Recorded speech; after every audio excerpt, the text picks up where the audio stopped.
Hi, my name's Eric. I'm here with your review for the 2014 movie Godzilla, a big hit with both fans and critics. We're going to be analyzing this movie from all its angles, both screenplay and directing, and we'll look at how well it's done in the box office. Stay tuned.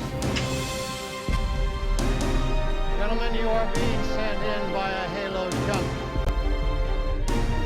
I realize not all of you have had hands-on experience. Frankly, none of us have ever faced a situation quite like this one before.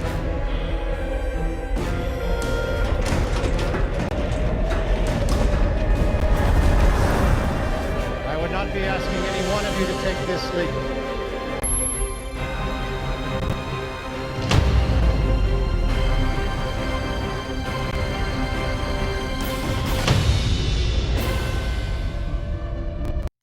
Hi, my name is Eric and I'm here to give you the latest review of the 2014 version of the movie Godzilla.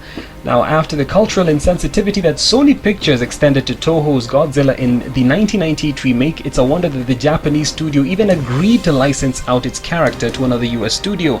But 2014's effort not only reinvigorates the franchise for a new generation, it makes it relevant all over again. It's also one of the biggest blockbusters of the year. Now, the new Godzilla movie is set in the year 1999 when seismic activity in Japan is at an all-time high. In Tokyo, nuclear plant supervisor Joe Brody, played by Bryan Cranston, and his wife Sandra, played by Juliette Binoche, have been dispatched to monitor the effects on the Jinjira nuclear power plant when an explosion rips through the core, trapping Sandra and her team inside the plant and destroying it. Now, quarantine is established to contain the neighboring suburbs, and 15 years pass.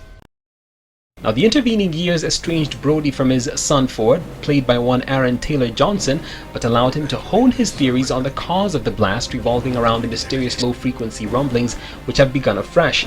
Now, when Brody reaches the containment zone to obtain research from his former home, he's promptly arrested but surprised to learn of the complete absence of any residual radiation. Now, instead, a government cover-up unravels the true reason for the exclusion zone. That is a giant otherworldly beast. Now, in crafting Godzilla, director Gareth Edwards has taken clear influence from Steven Spielberg's Jaws, but whereas Spielberg teased out glimpses in order to hide the fact that the mechanical shark was barely functional, Edwards employs this tactic to masterfully draw out the suspense and keep the audience interested. Now, in this regard, Godzilla maintains momentum far more effectively than last year's Pacific Rim, which indulged the audience far too eagerly, leaving few surprises for the finale. Now, while it's admittedly drawn out a little too much, the resulting culmination in the final battle is far more exciting and interesting to see. Now, Godzilla marks Edwards' debut Hollywood feature, previously cutting his teeth on the little-seen micro-budgeted Monsters from the year 2010, which was also distributed by the Japanese firm Toho.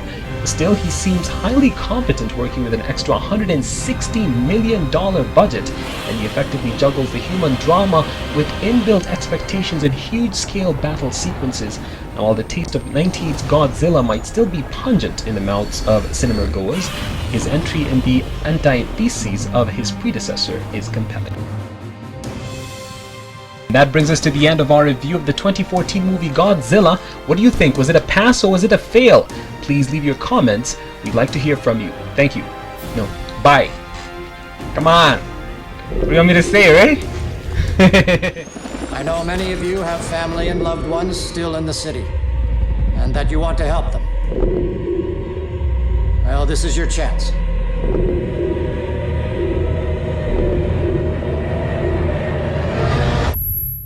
You have no idea what's coming, and it is gonna send us back to the Stone Age!